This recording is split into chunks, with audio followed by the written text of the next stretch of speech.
Hello, welcome back to the channel. My name is Lisa Elvin Staltari, and I'm a genealogist and a passionate traveler. Over the last few years, I've been featuring each fille du roi, or king's daughters, and getting to know their stories a little bit better. This past January, I decided I wanted to also explore les filles mariées, the marriageable girls who came before. And there are about 260 of them. We're on, I believe it's episode 45, so we've got a long way to go. These are remarkable women. It's been my pleasure to begin this parallel series to the Filles du Roi as well. And here's a couple of ways that you can support the channel. The first three keep you in the know: subscribe, like, and notify. The next few are ways that you can help the channel grow. Coffee and Patreon are external platforms that you can donate to and subscribe, either on a monthly platform with Patreon, or coffee can be done as a one-time or a monthly. And then we also have the PayPal option, which is found on my YouTube, not my YouTube, my website, Have Roots Will Travel. So all of those are ways that help my channel grow. Thank you so much to all of you who have helped me along the way. I truly appreciate each and every one of you. Filles mariées. They date from 1634 to 1662. That's a period of 28 years. Approximately 262 ladies would, make that voyage. That amounts to about 10 to 12 ladies on average per year, with some years being one or two and others being much more. But still, not enough to truly found a colony quickly. And this is what ultimately led to les Filles du Roi. The government stepped in, the government of France, and decided, you know what, we're going to have to truly export ladies who can marry and produce children so that our population can increase. It all sounds so, I don't know, mechanical, if you will, or businesslike. But that's what it was. I mean, this was survival of the fittest. But les filles mariées were brave because they came without a big entourage. They were not, paid by the government to come over. They simply would take a chance. And generally speaking, les filles mariées were women who were looking for an opportunity in New France that they couldn't get on their own in France. And many of them were orphans, but many of them were just from impoverished families and needed to take on this great adventure. So let's have a look at les filles mariées of this episode and get to know their stories a little bit better. I always call les filles mariées the founding grandmothers, because les filles du roi are, of course, the founding mothers. But these founding grandmothers were truly remarkable. Let's get to know one of them. So our fille mariée, episode 45, Marie Trotain. She is a viewer request, and I do not have her in my files. Let's get to know Marie a little bit better. So Marie was born in 1645 in a commune. Remember the commune, it means township. Bournezeau in France. And her parents were Jean Trotain and Madeleine Blanchard. You can see by the region that it's Pays de la Loire, and inside of that region, she is part of the Vendée department. Today, there exists about 3,500 people who live in this small community. The church where she would have been baptized obviously has been renovated, but dates from the 12th century. So Marie would come to New France in 1662 after losing both her parents. So she's right on that cusp of being a fille mariée, but not quite there for the Filles du Roi. So the groom that she selected and who selected her, his name, Michel Bouchard. And he was born in 1639 in a commune called Andilly-les-Marais in France. His parents were Clermont Bouchard and Louise Boyolot. And he is from the region of Nouvelle-Aquitaine. And inside of that, the département or county is Charente-Maritime. During the Wars of Religion, Andilly was an advanced military post, and the remains of a fortified castle are here as well. There are the ruins of an ancient church and a castle with underground passages, and there is evidence of prehistoric and or ancient underground refuges. The Church of Saint Nazar is founded right here from the 11th century, and there are about 3,000 people that live in this small community. And this is really part of the, I want to say, a residential commune of the La Rochelle. So that really big town, this is more of a, kind of, we would call it a bedroom community now. In 1657, Michel enlisted as an engagé, a hired apprentice, at La Rochelle and sailed toward his future. So Michel would have from 1657 to 1660, possibly till 1662, contracts were usually 3 to 5 years. He would have earned his apprenticeship and would have typically been given land to be able to stay, or would have earned enough to purchase land. And certainly by December 2nd, 1662, he was free to marry, and marry he did. Marie and Michel were married December 2nd, 1662 at the church at Chateau Richer. And the bottom is a very famous picture of the Chateau Richer, and the top is an illustration of what we might imagine a marriage would have taken place at that time. They would settle in a very famous place called Beaupré. The origins of this town, which today have about 3,500 people, began when apparently soldiers from Breton arrived here and were startled by the beauty of the place, and apparently exclaimed, "Oh, le beau pré," which actually means beautiful meadow. Looking at the pictures on the right, you can see what they meant. And by the 1666 census, Quebec City and Beaupré had essentially the same population, although, of course, Beaupré has remained a small village.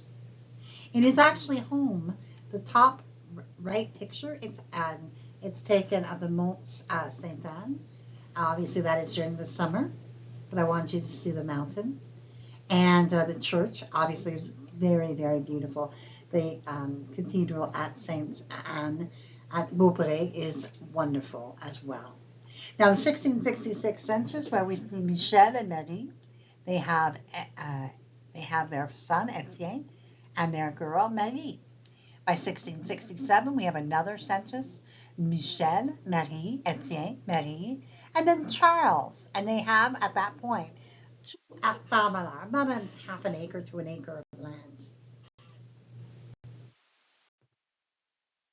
In 1667, Marie was charged, along with 3 other women, with the assault and battery against a gentleman named Nicolas Huot de Saint-Laurent, who was the police sergeant for Beaupré. They were found guilty, get this, of spanking Huot. Their punishment was having to publicly apologize, and they had to do this on the steps of the Chateau Richer Church, which of course was extremely public. They were also made to pay an amount of money to the shrine at Saint Anne de Beaupré. So I guess Marie just had, I don't know the circumstances. We just know that this is what happened, and just gives you some insight into what was going on, right? These women were, I guess, strong-willed. Go on to have 8 children. Etienne would marry Madeleine Meunier, and they would have 1 child who survived. Madeleine's mother was the fille du roi Louise Fourreau, who we have not yet done. Marie-Madeleine would marry Pierre d'Ancos and have 7 children, all of whom would survive. She then married François Dessert and had 1 child, who also survived. Her 3rd marriage to Jean-François Gauvin did not produce any children. Charles would marry Marie-Madeleine Dubé, but he would drown at age 23, 4 weeks after their wedding. François would marry Marie-Anne Vallière and have 4 children, all of whom would survive.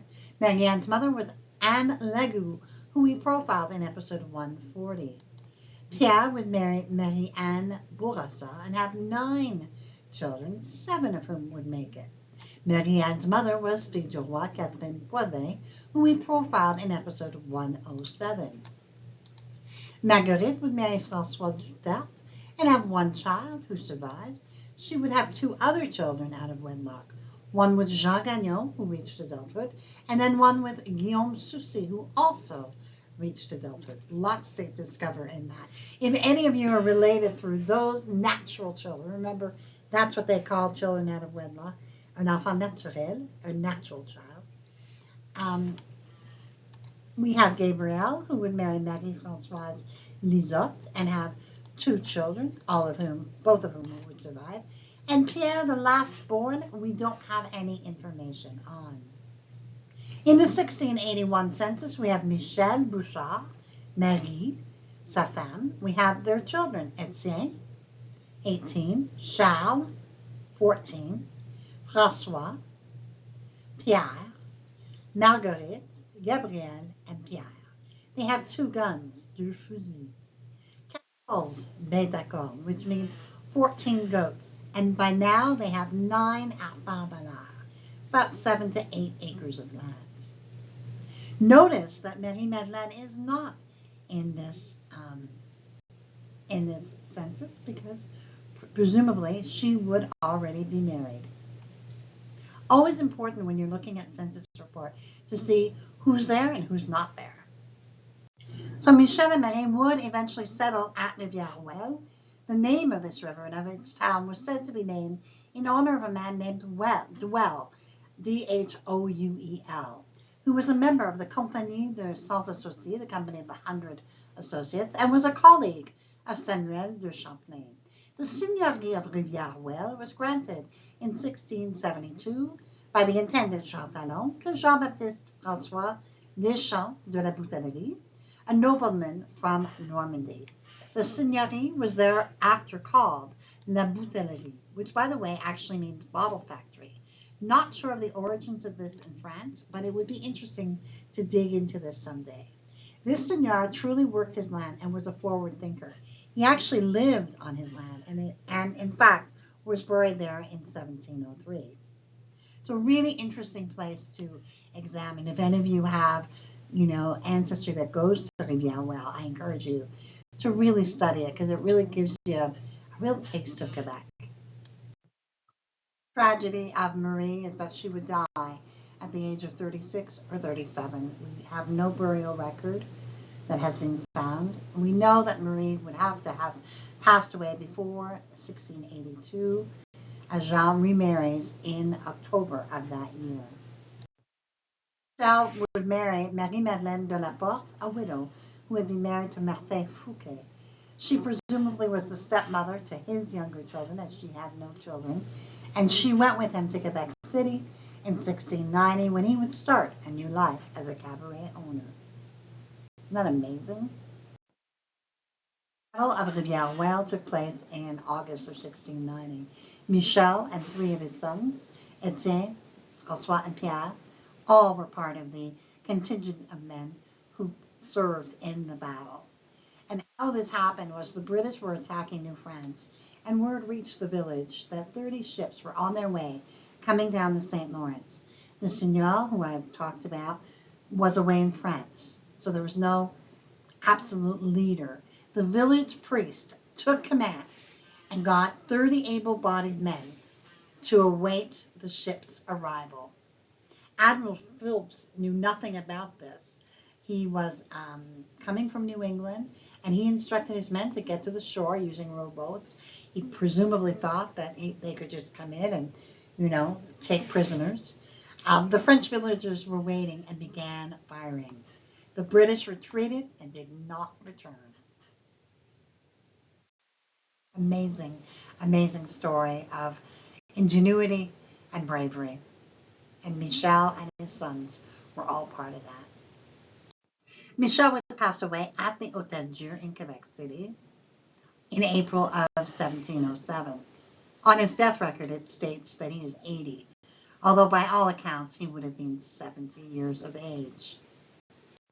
So here's some more information about Michel and Marie, and you'll find it in the edition number 27 of our French Canadian ancestors. You can go on the Facebook group, Our French Canadian Ancestors, and sign up, and you can download the file.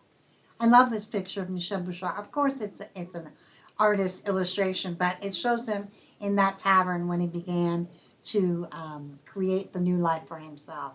And in this particular biography, some of them are very short, but this one is really long. It's about 20 pages long, and it's got a very good analysis of all the land purchases and the sales. In addition, some of the more challenging financial issues he had to deal with. And here are some of the names that you may find in your tree: Bouchard, Bouchot, Desgrosel, Dorval, Dorval, Jolicoeur, Lavallée, and Saint-Pierre. All of these are usually on account of the name at Bouchard and adding that D name to it. And then gradually over time, they dropped the main name and went with the D name. So that's kind of one of those things you want to pay attention to. And here are some further resources. I've got 4 societies that you can check into. I belong to 2 of them. And we also have Généalogie Québec, which is amazing. One of the things I want to spotlight today is the Maple Stars and Stripes. You really need to explore all the podcasts that she has done. They're just remarkable. Her name is Sandra Goodwin, and she's done so much in understanding that link between America and Quebec. So I would urge you to go to her blog, sign up for her podcast, and listen to all of the ones.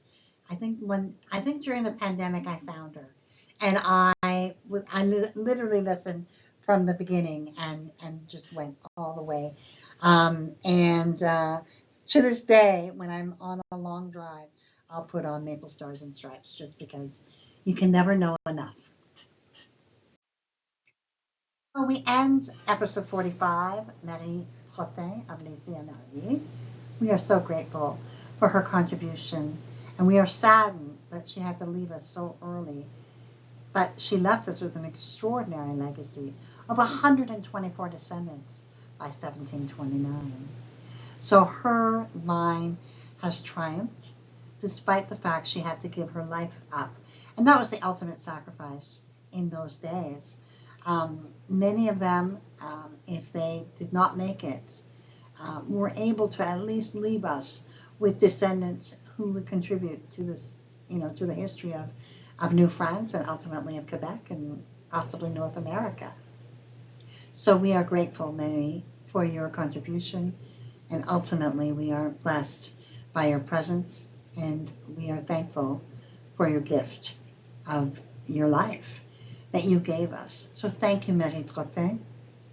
And thank you as well for my patrons and supporters. Thank you, all of you, for being able to be there for me and all of my subscribers, actually. You've helped me so much on this journey. I truly appreciate each one of you. So until I see you on episode 46, au revoir.